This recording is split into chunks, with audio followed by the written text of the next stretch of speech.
SIR के बहाने धोखाधड़ी। इस अभियान की आड़ में धोखाधड़ी के मामले भी सामने आए हैं। उत्तर प्रदेश के फिरोजाबाद में एक महिला ने आरोप लगाया है कि एसआईआर फॉर्म भरवाने के बहाने उसकी बहन की जमीन अपने नाम लिखवा ली गई। इस तरह के मामलों में यूपी में 21 बीएलओ पर एफआईआर भी दर्ज हुई है। बीजेपी ने राहुल गांधी पर गंभीर आरोप लगाते हुए कहा है कि वे देश में गृह युद्ध जैसी स्थिति पैदा करने की साजिश रच रहे हैं। बीजेपी का यह दावा भी है कि कांग्रेस समर्थकों के कुछ ट्विटर अकाउंट्स की लोकेशन पाकिस्तान और बांग्लादेश से जुड़ी हुई मिली है। हालांकि कांग्रेस ने इन सभी आरोपों को पूरी तरह नकार दिया है। प्रधानमंत्री नरेंद्र मोदी ने भारत के पहले प्राइवेट रॉकेट विक्रम-1 के लॉन्च को हरी झंडी दी और इसे भारत की अंतरिक्ष यात्रा का ऐतिहासिक कदम बताया। गृह मंत्री अमित शाह आज रायपुर पहुंचेंगे, जहां वे डीजीपीआईजी कॉन्फ्रेंस में हिस्सा लेंगे। उत्तर प्रदेश के मुख्यमंत्री योगी आदित्यनाथ ने आगरा के फतेहाबाद का नाम बदलकर सिंदूरपुरम रखने का प्रस्ताव दिया है। साथ ही उन्होंने यह भी स्पष्ट किया है कि जन्मतिथि के प्रमाण के लिए आधार कार्ड को मान्य नहीं माना जाएगा। पश्चिम बंगाल में मतदाता सूची पुनरीक्षण सर प्रक्रिया के दौरान ममता बनर्जी सरकार ने 12 से अधिक आईपीएस अधिकारियों के तबादले कर दिए हैं। टीएमसी ने सर प्रक्रिया को लेकर चुनाव आयोग से मिलने का निर्णय लिया है। बिहार में नीतीश सरकार अब नई नियुक्तियों पर फोकस कर रही है। शिक्षा विभाग ने लिपिक और तृतीय श्रेणी के कर्मचारियों की रिक्तियों का पूरा विवरण मांगा है। केंद्रीय कृषि मंत्री शिवराज सिंह चौहान ने कहा है कि पंजाब में मनरेगा से जुड़ी गड़बड़ियों की विस्तृत जांच की जाएगी। उत्तराखंड में सीएम पुष्कर सिंह धामी द्वारा रिंग रोड के निर्माण के संकेत देने के बाद हल्द्वानी के लोगों में उम्मीद बढ़ गई है। वहीं आचार्य प्रमोद कृष्णम ने कहा कि कांग्रेस ने उन्हें बदनाम करने की कोशिश की, लेकिन धामी का चरित्र पूरी तरह साफ है। सपा ने ऐलान किया है कि वह लोकसभा के शीतकालीन सत्र में कोल्ड कफ सिरप के मुद्दे को जोरदार तरीके से उठाएगी।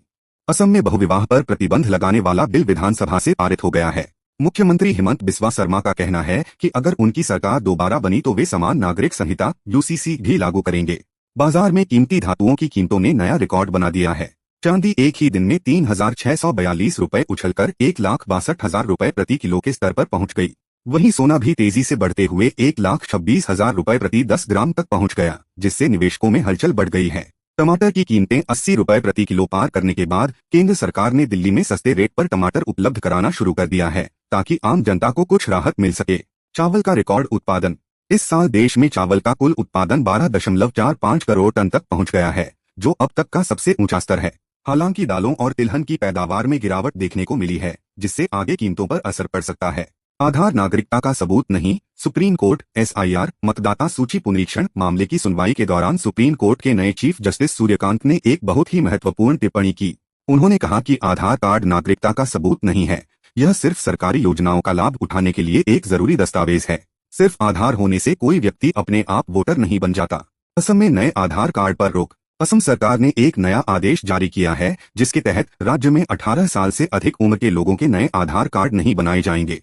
सरकार का कहना है कि यह फैसला राज्य में अवैध प्रवासियों को नागरिकता हासिल करने से रोकने के लिए लिया गया है। यूपी में जन्मतिथि प्रमाण के रूप में अमान्य। उत्तर प्रदेश की योगी सरकार ने सभी विभागों को यह स्पष्ट निर्देश दिया है कि अब आधार कार्ड को जन्मतिथि के प्रमाण proof of date of birth के रूप में स्वीकार नहीं किया जाएगा।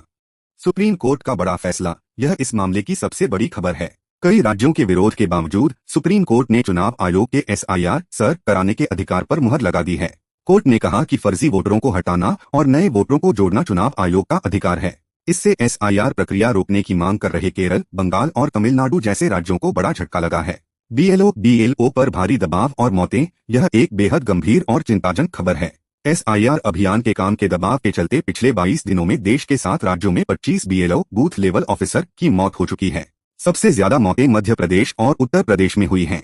इस मुद्दे पर अब सियासत शुरू हो गई है और कांग्रेस ने न्यायिक जांच की मांग की है।